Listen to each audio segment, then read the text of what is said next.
What's up guys, arka waliin laallu akkamittiin DV Bark Manaaf Damjaa haala milkaateetiin guutachuu dandeessu kan jedhu waliin laalla.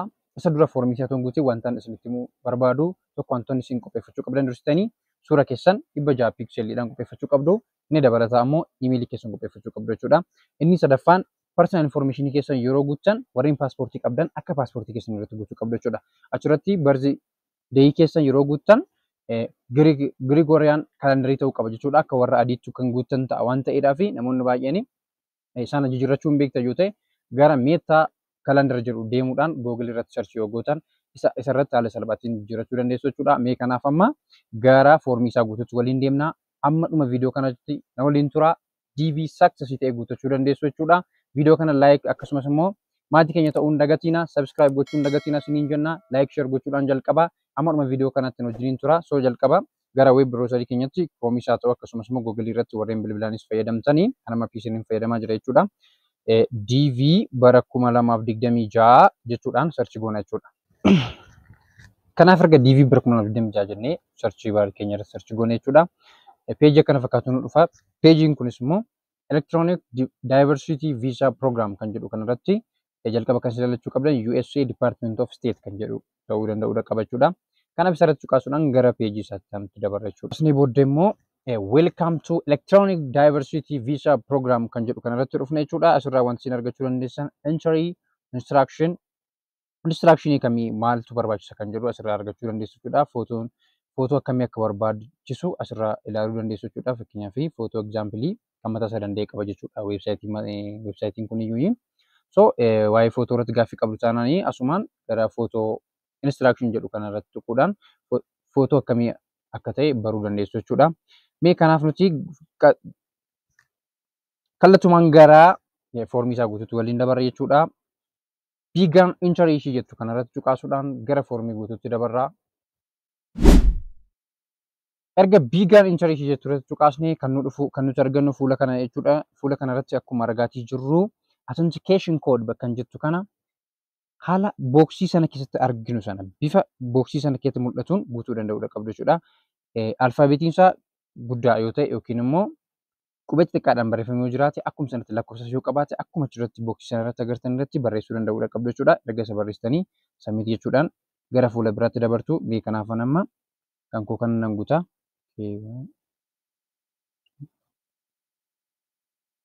Submit jechuudhaan gara fuula isaatti nuti dabarra.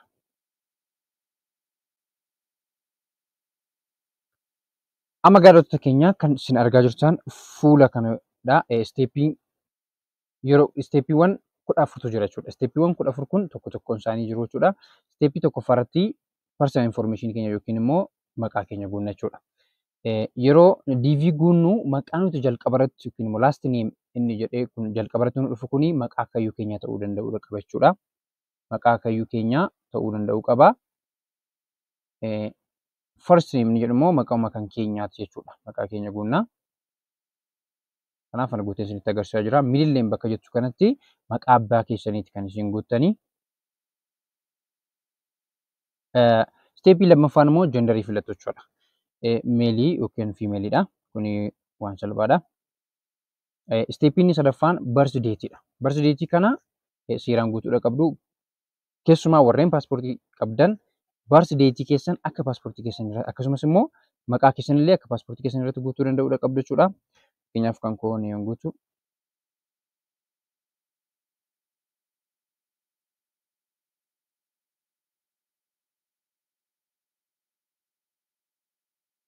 Birth datein kun steepii sadaffaa. Steepii arfaffaan immoo city where you were born.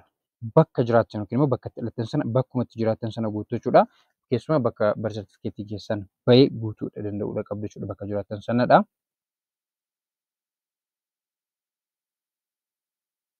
Steepii shanaffaan country where you were born.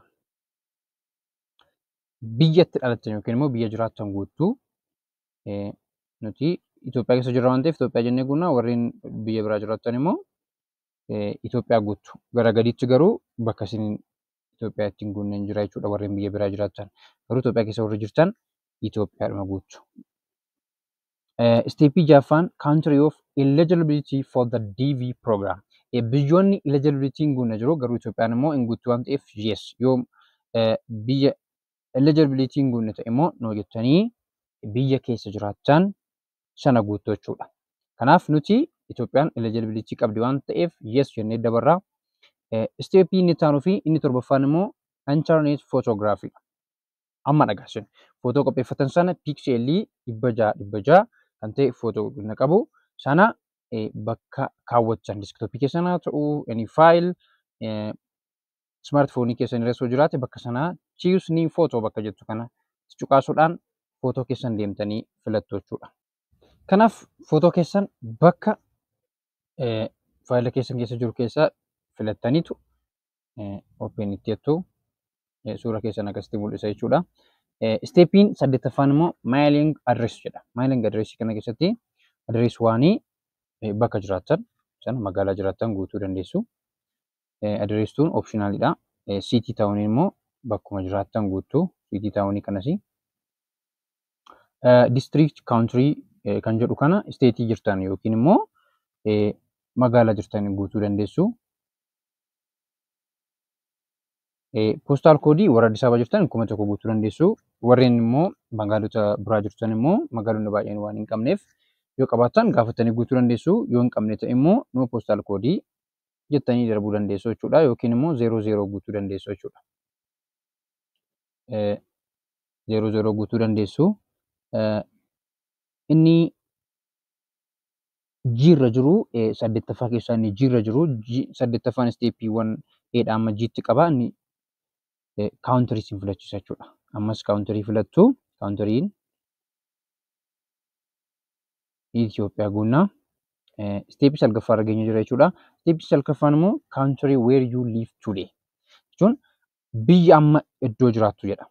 Biyya amma iddoo jiraattu sana guutuu jechuudha. Warreen biyyoota biraa teessanii garuu immoo lammummaa Itoophiyaatiin guutaa jirtan biyya asitti biyya jiraattuun sana guutuu jechuudha. Biyya iddootti diiviin kun isinii dhufu guutuu jechuudha malee Itoophiyaa guutuun qabdan jechaadha. Garuu Itoophiyaa keessa warreen jiru Itoophiyaa guutuu jechuudha.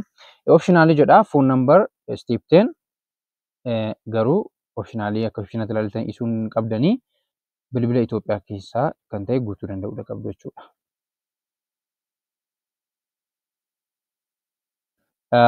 Steepiin 11ffaan email addressidha. Asitti wanti isin of eeggachuu kan qabdan jechuudha. Email addressii keessan seeraan guutuudha qabdu jechuudha. Wantoonni barbaachisoo ta'an keessaa DV yeroo guunnu emailiin isa murteessaadha.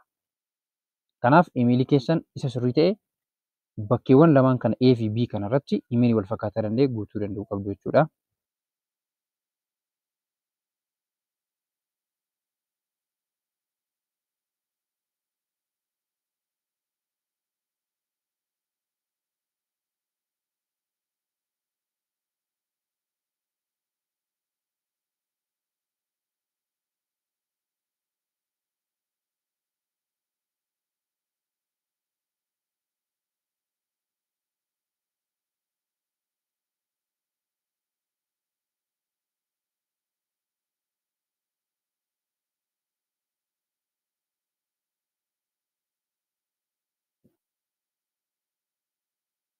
Erga emailii keessan guutan immoo steepii gara 12ffaatti dabarraa.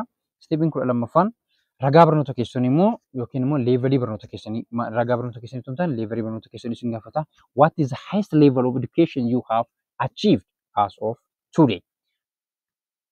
Leevelii barnoota keessanii guutuu jechuudha. Primary school, high school or no degree, high school degree, vocational school, some university courses. Bifuma kanaan leevelii barnoota keessanii guuttanii dabartu jechuudha. Steepiin 13ffaan what is your current marital status jedha. Yookiin bakki nuti steepiin 13ffaa kun marital statusii keenya bakka itti guunnudha jechuudha.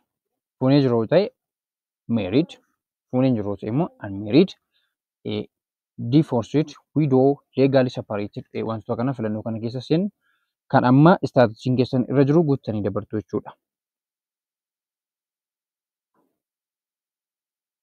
Steepiin ni dhumaa fi 14ffaan number of children inni jedhu kuni yoo married jettanii guuttan number of children keessanii guutuu achiin fuula biraattis erga dabartanii immoo information ijoollee keessanii information akkasuma haadha manaa keessanii isin gaafata jechuudha. Garuu nuti amma no meedaa jenna 0 guunnee dabarra jechuudha.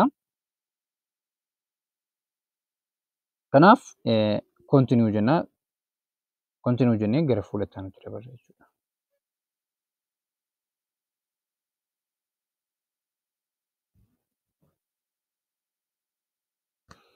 Bakkee kanatti dhagaa kan isin wantoota guutaa informationiiwwan guutaa turtan san hunda isaa ilaallattanii erga mirkaneeffattan informationii isin guutan hundi isaa sirriidha taanaan asitti kan agartan kana submit bakka jettu kana tuqaasuudhaan gara steepii isa dhumaatti dabartu jechuudha.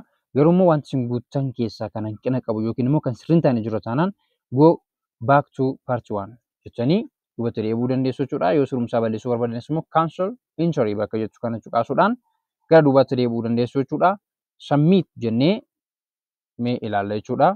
Kanaaf erga submit jennee erga fuula success nuun jedhe kana argine wanti nuti dagachuu hin qabne fuula kanarratti kan agarru kana peejii nu dhufe kana screenshot akkasumas immoo download godhachuudhaan ol kaawwachuu qabna jechuudha. Maaliif DV'n gaafa nu deebi'e kan nuti ittiin argannu lakkoofsa yookiin immoo confirmation koodiin isaa bakkee kanatti waan argamuutiif fuula kanarratti kan arginu kana screenshot akkasumas immoo printii godhannee hard copyidhaan illee qabachuu dandeenya jechuudha. Ammas dhumaatti waan wajjin turaniif galatoomaa. Maatii keenya ta'uu hin dagatiin akkamittiin akka ilaallannu immoo viidiyoo biraa hojjedhee kan isinitti agarsiisu ta'a. Galatoomaa.